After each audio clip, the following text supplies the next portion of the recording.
Oke, jadi sebenarnya paling penting yang namanya diversifikasi. Kalau bahasa Pak Budi poligami tadi. Enggak, ini kalau biar gampang ingetnya. Biar gampang ingetnya ya. Bener, Tapi kalau bener. investasi bukan masalah dia atau aku gitu. Asik.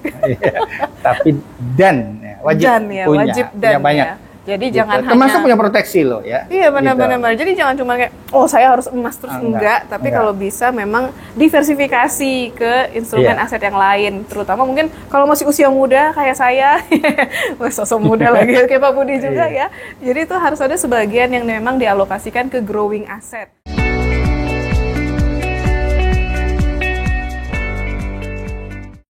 Semangat pagi Pak Budi. Semangat pagi. Kali ini saya bukan selamat pagi tapi semangat pagi ngikutin Pak Budi. Pak Budi, kalau di sebelum-sebelumnya kita cerita soal tadi ya, obligasi itu risk free ya kan? Jatuhnya malah nggak ada risiko selama negaranya aman-aman aja. Ada satu lagi aset yang juga safe haven atau risk free juga.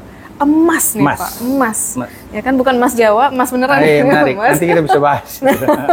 Kalau emas bedanya lebih ke gimana nih Pak sama obligasi? Kan sama-sama risk free, tapi bedanya ke arah mana? Jadi approach-nya ini kita ngomong aset kelas. Ya, aset kelasnya aja. Kelompok aset ya, emas gitu. Emas itu menariknya pertama kalau orang mencemaskan dua hal. Satu itu ada inflasi. Oke, inflasi. Ya, gitu karena dia adalah real asset. Kedua, secara efektif ya dari data historical menunjukkan kalau terjadi pelemahan dolar. Oke, ya, jadi dolar. misalnya 2023 lalu dolar itu melemah, emas itu indeksnya ya harganya cuan sekitar 13%. 13%. Nah, memasuki 2024 ini ya emas itu cuan berapa tuh Pak? 17%. 17%. Walaupun dolar itu menguat, karena kita tetap ada dampak dari kebijakan the Fed high for longer, bahkan sempat higher for longer gitu. Sehingga yang terjadi di satu sisi itu harga obligasi secara global terkoreksi, kemudian juga karena tidak semua bank sentral itu bisa mengalahkan the Fed ya, jadi dolar masih menguat, tapi berbagai geopolitik dan ancaman inflasi ini menyebabkan emas itu lebih bagus gitu. Jadi emas itu sebenarnya malah sangat bagus kalau kondisinya lagi kenapa-napa ya Pak. Ya, kalau lagi krisis. Betul. Ya kan, orang akan cari emas. Namun dalam secara efektifnya sebetulnya ya, kalau misalnya di SBN itu menariknya ada kuponnya. Kalau orang menginginkan cash flow gitu, kalau cash flow-nya dari SBN itu dari kupon. Kalau cash flow-nya di saham itu dividen, tapi nggak janji dividen. Benar. Kan? Nggak ada janji. Nah, emas juga, emas itu eksekusinya terpaksa dijual. Jadi expose ke bagaimana kecermatan kita melihat harga. Oh, harganya udah tinggi, kita jual, kita dapat untung. Atau jual sebagian. Gitu. Itu yang di emas ya Pak ya? Yang harus di emas. Jeli. Tapi kalau di SBN itu bagi misalnya pensiunan, SBN menarik karena ada cash flow yang bahkan itu lebih besar dari bunga deposito gitu. Namun overall ya kalau belajar investasi itu permasalahannya bukan kayak pernikahan dia atau aku. Itu harus apa nih Pak berarti? harus inilah boleh dibilang kesetiaan pada inilah jenis aset. Jadi kalau di investasi nggak boleh setia berarti Pak ya? Nggak, kalau karena dia dinamiknya berubah gitu. Malah bukan permasalahan tapi dan ya malah. Tinggal proporsinya aja. Bahkan kalau didetailkan itu ada proporsi yang sifatnya growing asset, ada sifatnya yang protection, ada sifatnya yang distribution. Boleh sharing nggak Pak alokasinya? Lebih cocok gimana? Nah ini ada misalnya aturan dikaitkan dengan toleransi risiko, biasanya itu langsung dikaitkan sama umur. Jadi misalnya 100 dikurang umur, silakan di googling ya para pemirsa MSIG Live itu 100 minus your age. Jadi kalau usia saya misalnya sekarang 58 tahun, 48% saya bisa di growing asset. Apakah di saham, properti, di talenta. Sisanya itu lebih untuk proteksi dan distribusi. Kalau distribusi itu biasanya cash. Cash liquid ya. Jadi itu. Jadi maksudnya diversifikasi itu memang sangat penting.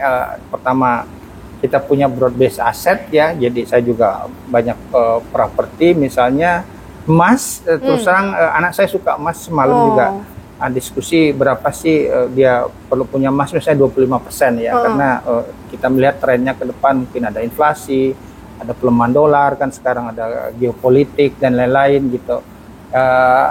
Bisa juga emas itu kan orang bisa beli emas batangan ya, bisa beli ETF emas, bisa juga beli perusahaan emas ya, tergantung nanti. Iya juga. Pilihan banyak, jadi ventilasi atau pilihan opsi itu banyak gitu. Kalau beli emas batangan kan masalah storage, penyimpanan. Iya. Betul ya, gitu. Kalau misalnya dia beli perusahaan emas ya bisa dapat capital gain-nya, bisa dapat dari dividennya. Jadi investasi itu nggak cuma tadi permasalahannya bukan atau tapi dan ya. Malah tadi udah dikasih hint ya, alokasi sesuai umur. 100 kurang umur. Tadi berarti kalau hasil pengurangannya growing asset. Iya, itu. Growing asset tadi saham, properti, talenta juga. Talenta ya, leher ke atas. Talenta. Jadi kita bagaimana kita bisa belajar sesuatu yang baru, bahkan sebetulnya belajar apa yang disebut kalau kita punya kegagalan misalnya dan lain-lain, kan kita keberanian kita mengevaluasi kemudian apa yang relevan ke depan, misalnya belajar sesuatu yang akan baik ya untuk 10-20 tahun ke depan, itu talenta juga ya berarti ya, sama sisanya proteksi dan distribusi gitu. Distribusi nah, proteksi tadi cash. Itu paling bagus SBN karena diprotek dari gagal bayarnya. Iya. Dan cuannya juga ngalahin inflasi. Berarti sama emas masuk proteksi juga Pak berarti? Kalau emas itu saya sih begini, bukan karena di rumah saya bilang istri saya, Mas kita investasi emas, kan udah ada Mas Budi.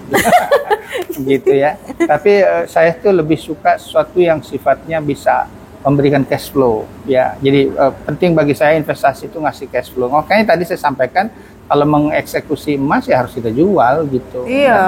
Dan berapa? Tapi bukan berarti tidak menyarankan. Dalam posisi saya lebih suka segala sesuatu yang ada cash flow, ada liquidity. Gitu. Kalau Pak Budi boleh saran nih mungkin, berarti lebih besar alokasinya ke SBN dibanding ke saham. Saya punya SBN, saham juga ada, tapi saham itu kan ada volatility yang lebih gede kan, jadi harus disiapkan mental dulu lah ya, di stock picking atau misalnya ya udah kita beli aja reksadana, itu biasanya lebih diversifikasi gitu loh. Oke. Jadi sebenarnya paling penting yang namanya diversifikasi. Kalau bahasa Pak Budi poligami tadi. Enggak, ini kalau gampang ingatnya. Gampang ingatnya ya. Tapi kalau investasi bukan masalah dia atau aku gitu. Asik. Tapi dan ya, wajib punya banyak. Jadi gitu. Jangan termasuk punya proteksi loh ya. Iya benar-benar. Jadi jangan cuma kayak saya harus emas terus, enggak. Tapi kalau bisa memang diversifikasi ke instrumen aset yang lain. Terutama mungkin kalau masih usia muda kayak saya, sosok muda lagi kayak Pak Budi juga ya. Jadi itu harus ada sebagian yang memang dialokasikan ke growing asset. Kemudian tadi udah di spill juga ya dari Pak Budi, sebagian juga masuk ke proteksi, mungkin bisa di SBN ataupun di emas, tergantung kita alokasinya nanti gimana, proporsionalnya. Kemudian yang terakhir distribusi pasar uangnya gitu ya, cashnya gimana biar kita gampang belanja ya Pak ya kalau distribusi ya berarti ya. Oke, itu paling penting ya Bapak Ibu nasabah MSIG Live, kita paling penting mesti diversifikasi, nggak fokus ke satu instrumen doang, tapi kalau bisa punya banyak instrumen investasi. Ya, terima kasih Pak Budi, sharingnya hari ini sangat berharga buat kita ya. Jadi kita nggak fokus, kita harus investasi saham atau emas doang, tapi kita harus diversifikasi. Terima kasih Bapak Ibu sudah stay tune sampai akhir video. Bapak Ibu mungkin boleh juga periksa kinerja dari unit link fund MSIG Live langsung di Vega by MSIG Live. Kita ketemu lagi di episode selanjutnya. See you, stay healthy and stay invested. Dadah!